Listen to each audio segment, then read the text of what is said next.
Hola, ¿qué tal, amigas y amigos de Telesur? Sean todas y todos cordialmente bienvenidos a su espacio 7 preguntas con este servidor, Ernesto Villegas. Hoy tenemos como invitada a la canciller de la República Bolivariana de Venezuela, Delcy Rodríguez. ¿Cómo estás, Ernesto? Muy bien, bienvenida. Gracias. Gracias por venir. Bueno, cancillera, tenemos muchos temas de qué conversar, pero lo vamos a hacer en el marco de una dinámica muy particular que tiene este espacio. Usted ve 10 preguntas que están acá redactadas previamente por este servidor. Ustedes conocen su contenido, solo conoce el número que las identifica. Le voy a pedir que escoja del 1 al 10, 6 preguntas. Y la séptima la va a escoger nuestra audiencia a través de la página web de esta televisora, telesurtv.net, y a través de las redes sociales de Telesur. Así que de una vez, Delcy Rodríguez. 134 134 689. 6, 8 y 9. Bien, perfecto. De modo pues que quedan la 2, la 5, la 7 y la 10 para que nuestras usuarias puedan escoger la séptima pregunta. Nosotros vamos a una muy breve pausa y venimos enseguida con Delcy Rodríguez.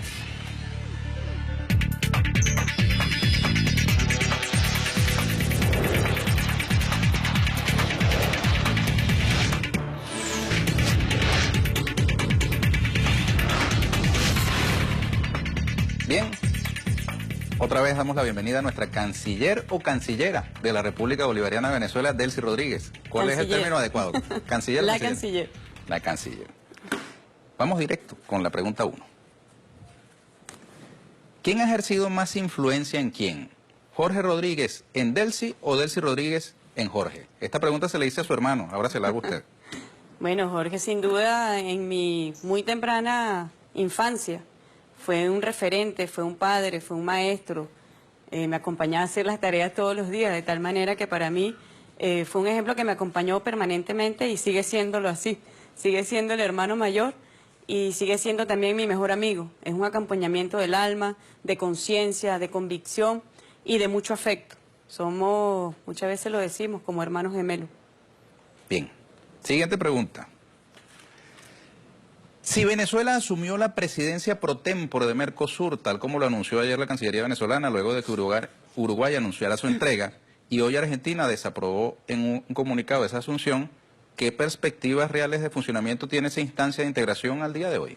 Bueno, Venezuela va a ejercer plenamente lo que le corresponde por derecho, que es el ejercicio legítimo y pleno, tanto de sus deberes como de sus derechos en la presidencia pro tempore del Mercosur.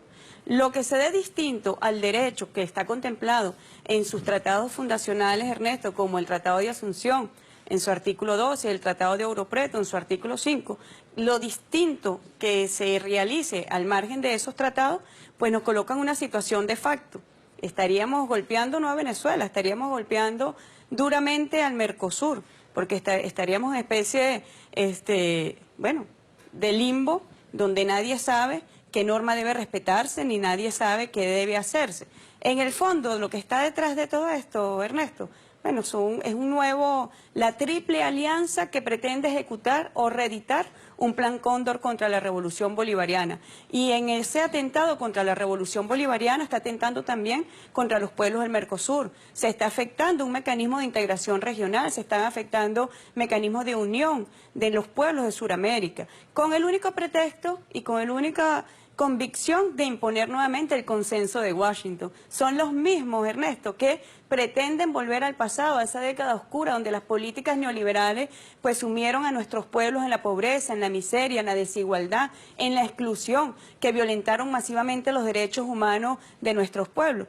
De tal forma que nosotros responsablemente estamos ejerciendo la presidencia pro tempore de Mercosur. Hemos agradecido además en la gestión, lo que fue la presidencia de Uruguay, hemos agradecido al gobierno de Uruguay por todo lo que fue su desempeño y hemos agradecido también, bueno, el respeto que ha hecho el gobierno de Uruguay del Estado de Derecho de este mecanismo subregional. Ahora, la Cancillería Argentina invoca la costumbre, y la costumbre, según resalta en un comunicado, es que los países que asumen la presidencia pro tempore acudan a un encuentro con el resto de las naciones parte, de los estados parte, y se dé la, toma de posesión formal. Eso es completamente erróneo y una maniobra antijurídica. Eso es el pseudo derecho, ¿no? La costumbre en los tratados internacionales, la costumbre desde el punto de vista de la interpretación de la norma, no puede imponerse a la ley. La ley es clara. ¿Qué dice la ley? Que bueno, que el traspaso de la presidencia pro tempore debe darse una vez transcurrido un semestre y ocurre por orden alfabético. Son las únicas dos condiciones que deben ocurrir para que de pleno derecho y automáticamente se dé el traspaso. Ahora, pretender invocar la costumbre como una fuente de derecho, cuando los tratados internacionales, fundacionales del Mercosur, son muy claros y se aplican, no tiene ningún sentido jurídico. Por eso te digo que habría que irse a las razones políticas, ideológicas, que está haciendo de esta triple alianza en un nuevo plan Cóndor contra nuestra región, que pretende prácticamente hacer desaparecer la revolución bolivariana. Y desde acá nosotros le decimos, bueno, se van a quedar con las ganas, porque nosotros estamos seriamente comprometidos con la institucionalidad, estamos seriamente comprometidos con el Estado de Derecho, con el respeto de las normas, y esa exigencia de la presidencia pro tempore, nosotros también se los hacemos a los Estados partes. El comunicado argentino plantea una reunión de coordinadores para tratar el asunto. No, un mecanismo transitorio. Venezuela ha rechazado completamente las de decisiones de los cancilleres, como está contemplado en los tratados, las decisiones de los cancilleres y de los jefes de Estado no se delega a un nivel inferior, ni muchísimo menos por normas subreglamentarias. Eso está completamente fuera de orden, Ernesto. A nosotros nos preocupa mucho cómo la canciller argentina, que pretende, es candidata a la Secretaría General de las Naciones Unidas y respete de esta manera los tratados internacionales, pretendiendo entonces ejercer un cargo de tanta relevancia a nivel internacional y a nivel mundial. Es un motivo de preocupación. Ya lo hizo en la OEA, sirviéndole la mesa al secretario general, que bueno, todos conocemos el expediente tenebroso de este personaje, pero además en el Mercosur también lo está aplicando, está desconociendo expresamente las normas, está desconociendo y vulnerando tratados internacionales. Ahora, ¿qué va a pasar? ¿Qué va a pasar con Mercosur? Lo que va a pasar es lo que está ocurriendo, que Venezuela va a seguir ejerciendo. Fíjate, el presidente Maduro tiene planes muy importantes para la integración regional, como es el reforzamiento del comercio intrarregional.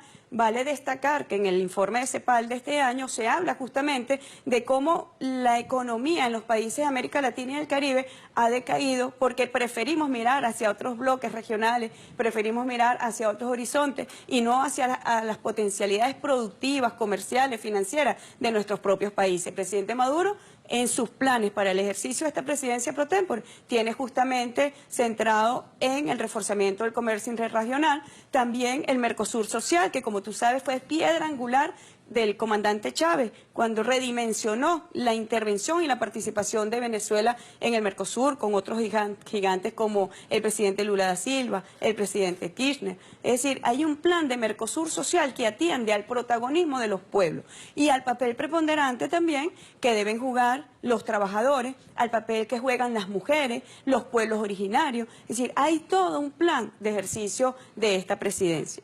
Todo lo que ocurra distinto, bueno, está, como bien te dije, en excusa para atacar a la revolución bolivariana, para agredir a Venezuela. Y eso es inexcusable desde el punto de vista del Estado de Derecho. Siguiente pregunta, de las numeradas seleccionadas por usted, sin conocer, por supuesto, su contenido. Vamos con la 4.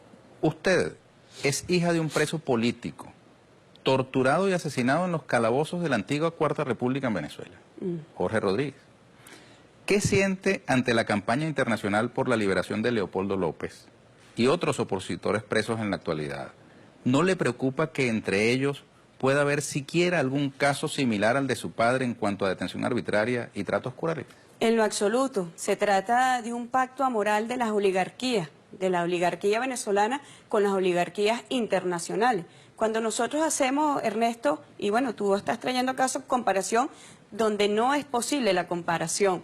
En el caso de mi padre fue en efecto un preso político, que fue un preso de conciencia por disentir de las políticas neoliberales, por disentir de las políticas entreguistas del gobierno de Carlos Andrés Pérez y de los gobiernos de la Cuarta República, pero no estamos hablando de las acciones criminales que ha cometido Leopoldo López, no estamos hablando de las acciones extremas que han causado terror en la población venezolana, que causaron la muerte de 43 venezolanos y venezolanas, y que en última instancia, Ernesto, yo te puedo referir vivencias muy personales de lo que fue la detención de mi padre.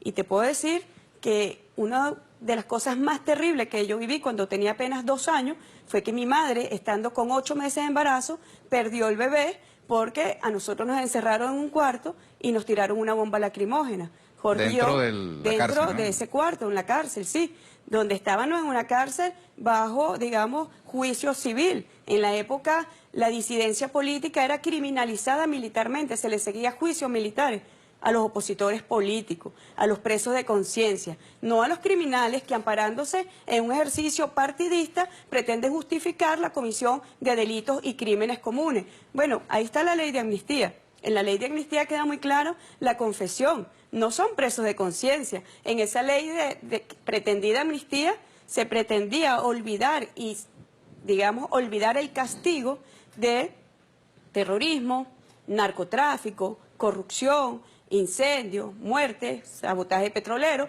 Son cosas muy distintas, Ernesto. No hay punto de comparación. Aquí, en esa misma silla, estuvo sentado la semana pasada un dirigente del partido político de Leopoldo López, el señor Guevara, Freddy Guevara, y él alega que no se ha podido demostrar la vinculación entre los hechos de violencia ocurridos y las palabras emitidas por Leopoldo López. Público y comunicacional, cuando el señor López llama al plan La Salida. Y para la salida del gobierno, como también lo confiesan en la ley del autoperdón, para salir del gobierno, dicen, cometen crímenes, cometen delitos comunes, que implica también acciones terroristas. Entonces, bueno, ya ellos lo confesaron. Creo que eso es una prueba muy importante, pero también está el hecho comunicacional público y notorio cuando él llama al derrocamiento del presidente Maduro. Pero no era la primera vez que lo hacía. Ya nosotros habíamos visto la participación durante el golpe de Estado en el año 2002 contra el comandante Chávez. Habíamos visto la terrible participación de este personaje en acciones contrarias a la ley, en acciones incluso que desdicen de la participación de un político en el ejercicio de la política. Bueno, ahí están las pruebas. No es nada que se está inventando, Ernesto. Y yo creo que la justicia venezolana actúa justamente para evitar la impunidad, actúa para preservar el Estado de Derecho, actúa para preservar y garantizar la paz. Y el gobierno venezolano tiene también una responsabilidad, que es garantizarle la paz a esos ciudadanos y a esas ciudadanas que se vieron imposibilitados de sus derechos civiles fundamentales porque, bueno, había un plan llamado a la salida que impedía libre tránsito, por ejemplo. Personas murieron porque no pudieron llegar a centros asistenciales de salud, que impedía, y el gobierno tiene la responsabilidad de impedir que sean incendiados centros de servicios básicos como educación, alimentación, salud. Hay una responsabilidad inherente en el ejercicio gubernamental y es justamente preservar la seguridad y la estabilidad del país, y eso ha sido justamente lo que ha estado concentrado el gobierno del presidente Maduro y el Poder Judicial, Ernesto, que esto hay que decirlo, porque hay quienes desde el exterior, en alianza con las oligarquías nacionales y con los centros imperiales, pretenden juzgar, y es una cosa muy peligrosa, pretenden juzgar e intervenir los poderes públicos y autónomos en Venezuela. Eso es inadmisible. Y bueno, yo te lo decía previamente, el problema y la tragedia de la oposición venezolana es que es una oposición antivenezolana. Está casada con un proyecto antivenezolano. Es un proyecto que solamente... Por cierto, la oposición venezolana se opone a que Venezuela asuma la presidencia pro tempore de Mercosur. Una cosa vergonzosa,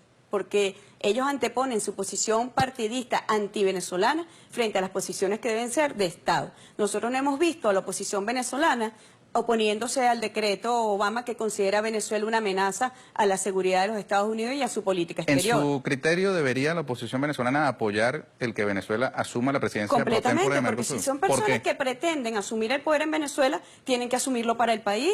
No pueden asumirlo para intereses foráneos, no pueden asumirlo para estar en conflagrancia con centros imperiales. Es justamente para gobernar Venezuela conforme a nuestra cultura, conforme a nuestro modelo, conforme a nuestra propia historia.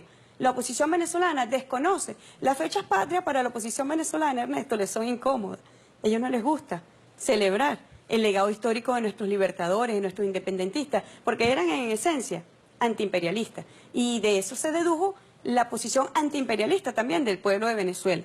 Entonces, es de verdad, la posición de la oposición en Venezuela es una tragedia para nuestro país y por eso nosotros los vemos por el mundo desprestigiando, los vemos por el mundo falseando la realidad de lo que ocurre en Venezuela. No les importa llevar y agredir al pueblo si tienen que llevarse al país en sí mismo, destruirlo para acceder al poder. Siguiente pregunta. ¿Qué tendría que hacer el señor Luis Almagro para ganarse el reconocimiento como empleado del mes en la OEA? Y yo dije que él ni siquiera podría aplicar para empleado del mes porque el secretario general de esa organización, conforme a sus normas de funcionamiento, debe estar sujeto a los Estados miembros de la organización.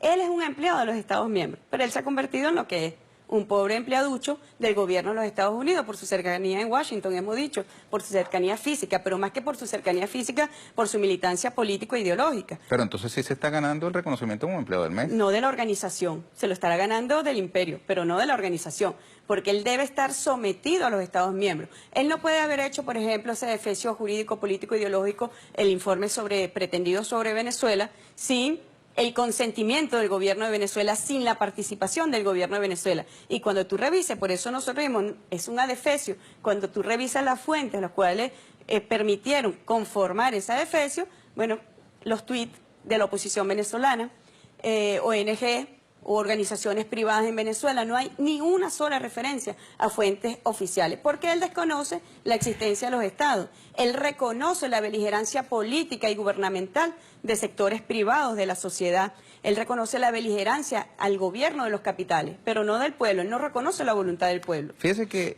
a partir de todo este episodio de la Carta Democrática Interamericana, digamos, hay dos versiones completamente contradictorias, antagónicas. Una, el que no fue aprobada la activación de la Carta Democrática. Y la otra, que es la que sostiene el señor Almagro, es que la Carta sí fue aprobada y está como pendiendo falso. Como un, digamos, falso, una herramienta de uso Si tú te vas a la fuente, cuando inminente. Yo pido que se apruebe el orden del día no hablaba de aplicación de la Carta Democrática Interamericana. Entre otras cosas porque llevar una aprobación de algo como aplicar la Carta Democrática Interamericana requiere no 18 votos, requiere 24 votos en el seno de la OEA. Cuando yo pido que se apruebe el orden del día era que leyera el informe. Y al final el presidente del Consejo Permanente dice, se toma nota de las intervenciones de los países, ni siquiera del informe del secretario. De tal forma que ni siquiera fue considerado, se tomó nota y... ¿Qué quiere decir en el ámbito diplomático? Se toma nota y se engaveta. Eso es lo que quiere decir. Ahora ellos están igualmente en las situaciones de facto extra norma, diciendo, no, estamos en una etapa, en una segunda etapa. Mentira. Y por eso es que las caras de esos opositores, que bueno, que fueron engañados y se trasladaron a las sedes de la OEA, por eso es que sus caras hablaron por sí mismas, era una cara defraudada de lo que allí estaban viendo, y por eso muchos países cuando intervienen dicen, nosotros, nuestra votación fue para escuchar el informe, pero nosotros no estamos votando ni avalando la aplicación de la Carta Democrática Interamericana, porque sabemos que el supuesto de hecho no procedía. Cuando se aplica la Carta Democrática es justamente para proteger a un gobierno, porque se está dando la ruptura del orden democrático y constitucional. Ahora, ¿qué busca en su criterio, señor Almagro, al asegurar que la Carta Democrática sí está activada y está allí, digamos, pendiente? El plan de Almagro es muy obvio y lo dejó incluso en evidencia en los artículos que él invoca ese día. Él habla del artículo 110 de la Carta de la Organización de los Estados Americanos que refiere cuando un país, fíjate cómo hay entonces consonancia con lo que dice los Estados Unidos, cuando un país amenaza la estabilidad y la seguridad de la región. En base a ese artículo, bueno, entonces se procede, se hace todo un proceso para la intervención del país, para evitar el riesgo de levantamiento de la paz y la seguridad en la región. Imagínate tú, ya ni siquiera somos amenaza a los Estados Unidos, sino a la región. ¿Qué es lo que está detrás de todo esto? La intervención de Venezuela. Y por eso somos responsablemente denunciantes de que la oposición venezolana ha pedido la intervención extranjera. Esto nunca había ocurrido en la historia contemporánea de nuestro país, que una clase política pida la intervención de una manera tan burda, tan bastarda, como lo está haciendo la oposición venezolana. Nuestras usuarias y usuarios están seleccionando la 7ª pregunta de las 4 que no fueron seleccionadas por ustedes. Veremos cuál será. La siguiente es esta. ¿Cursará el gobierno venezolano invitación formal al Vaticano para que se incorpore en el equipo mediador con miras a un diálogo político en Venezuela? Ya el presidente Maduro públicamente ha invitado al nuncio como lo hizo en el año 2014. Recordemos que posterior a este plan de violencia terrorista y extrema en las calles de Venezuela, llamado el plan La Salida, para derrocar al gobierno constitucional y legítimo de Venezuela, bueno, se dio un acompañamiento de UNASUR, por unos países de UNASUR, y participaba también el nuncio en el año 2014. Y el presidente Maduro ha extendido la invitación al nuncio para que participen no en este proceso de mediación, un proceso de acompañamiento al diálogo. Recordemos que la propuesta del diálogo vino, como siempre, de la revolución bolivariana, del gobierno bolivariano, y fue el presidente Maduro quien llama a un diálogo y pide el acompañamiento metodológico del UNASUR y pide el acompañamiento también de los expresidentes Fernández, Torrijos y Zapatero. Hoy el cardenal arzobispo de Caracas, Monseñor Urosa, ha dicho que se requiere una solicitud formal tanto del gobierno como de la oposición para que el Vaticano participe. Él no tiene velas en este asunto. Ya te respondí que el presidente Maduro públicamente ha invitado al nuncio y lo ha hecho incluso muchísimo antes. Estamos hablando de años previos. Ya en el año 2014 el presidente Maduro y lo ha ratificado nuevamente este año. Perfecto. Un cardenal sin vela. Bueno, tiene velas para otras cosas. Para otras cosas, pero en este entierro no. Usted, canciller, es la primera mujer en llegar al frente de la Cancillería venezolana. ¿Ha percibido machismo o algún tipo de discriminación en el servicio diplomático y en los organismos internacionales donde le ha correspondido representar a Venezuela? Profundamente por parte de la derecha internacional. Recientemente incluso vimos, bueno, en esta región, en el marco de todo este atentado a la unidad del Mercosur, los comentarios de mis colegas cancilleres es, bueno, es una señora un poco trastornada por las hormonas, lo cual es muy misógino, muy profundamente antigénero. Son comentarios justamente sexistas. Bueno, nada diferente a lo que ocurre con la oposición y la derecha en Venezuela, que siempre tienen ataques hacia a las mujeres, ataques a las presidentas de los poderes públicos en Venezuela. Creo que va con la militancia ideológica y política más que con otra cosa. Han hecho historias incluso respecto de su indumentaria, que si los zapatos que utilizan, bueno, para ello la ética está en la estética y el pensamiento también, cosa que, bueno, yo lo puedo relativizar y podríamos llamarlo una discusión sobre carteras y zapatos, si eso es lo que los hace interesantes. Bueno, yo creo que el ser humano va mucho más allá de eso. ¿Cómo se siente usted cuando ve eso? La verdad, Ernesto, que me da risa. Me da risa porque denota la capacidad intelectual, denota también la comprensión humana que existe por parte de la oposición venezolana y no terminan de ponerse de acuerdo porque mientras la esposa del diputado que ejerce la presidencia del Parlamento en Venezuela nos dice mal vestida, sucia y desarreglada, pues otros están pendientes de esos temas. Entonces creo que en esa misma posición político-ideológica está profundamente marcado por la superficialidad y a la superficialidad pues no se le atiende. Veamos, cancillera o canciller, cuál fue la pregunta escogida como la séptima por nuestra audiencia. Adelante.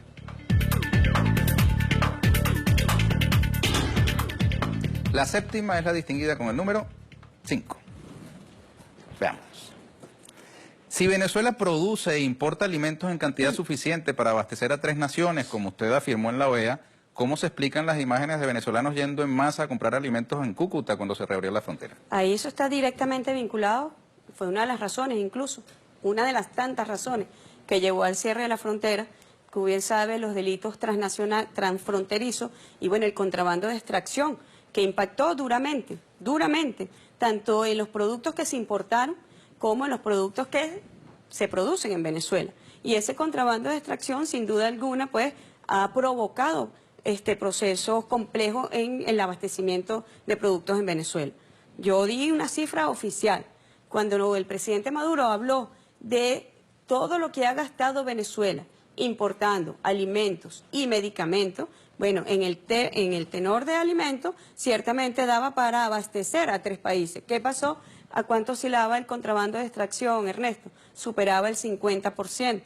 Que se iban justamente producto del modelo de protección social que existe en nuestro país y que no existe en los países vecinos. Y ese diferencial de precios pues provocó este fenómeno que está siendo ahorita justamente atacado por ajustes económicos que ha hecho el presidente Maduro. Vamos a abusar del tiempo de Telesur y vamos a colear, como decimos aquí en Venezuela, una pregunta indispensable, ineludible. Hoy la presidenta del Consejo Nacional Electoral, Tibisay Lucena, informó que los proponentes del referendo revocatorio presidencial cumplieron con el 1% de las firmas exigidas para activar el proceso. Horas antes, desde el mismo Consejo Nacional Electoral, Jorge Rodríguez, su hermano, alcalde de Caracas y dirigente nacional del Partido Socialista Unido de Venezuela, anunció que el referendo está legalmente muerto. ¿Cómo explica usted estos anuncios ante la opinión internacional? Bueno, es muy fácil, apegados a la ley. Yo he informado internacionalmente que para que el proceso revocatorio del mandato presidencial pudiese llevarse a cabo este año, la oposición venezolana debía iniciar los trámites en el mes de enero. No lo hicieron. ¿Por qué no lo hicieron? Y yo le dije, y se lo digo a quienes dicen que por qué el gobierno de Venezuela, le digo, no, la pregunta deben hacérselo a la oposición venezolana. ¿Por qué no se pusieron de acuerdo en el mes de enero? En la profunda división que ellos tienen en el seno de la oposición, ¿por qué no se pusieron de acuerdo para activar este mecanismo? Y lo hacen en prácticamente 4 o 5 meses más tarde. Allí está la respuesta. ¿Por qué? Porque los lapsos están contemplados en la ley, los lapsos están contemplados en los reglamentos que rigen esta materia, que como tú sabes es un mecanismo novedoso de participación política. Y bueno, hoy el anuncio que hace justamente la presidenta del Poder Electoral tiene varias aristas. Una arista de ello es lo que tiene que ver con el 1% de las firmas para autorizar a una organización política para que active, ni siquiera estamos hablando que estamos en la activación del mecanismo del referendo revocatorio. Esta organización política debe ser autorizada. ¿Qué pasó con la organización política? La oposición política tuvo un comportamiento fraudulento, de los más terribles que ha ocurrido en la historia electoral de Venezuela. Más de un tercio de las firmas recolectadas sufrieron, bueno, todos sabemos, muertos, personas que no habían firmado, que se le falsificó la firma. Y valga decir que hoy, cuando se da la validación de un número determinado de las firmas relativos al 1%, bueno, ahí ya se evidenció, Ernesto, que más de 1 millón de personas que habían firmado no fueron a ratificar y a reconfirmar su firma. A eso le sumas la cantidad de muertos que habían participado, a eso le sumas la cantidad de personas que retiraron sus firmas cuando se vieron allí sin haber manifestado esa voluntad. De tal forma que lo que se evidenció de esta primera etapa, que es una etapa realmente...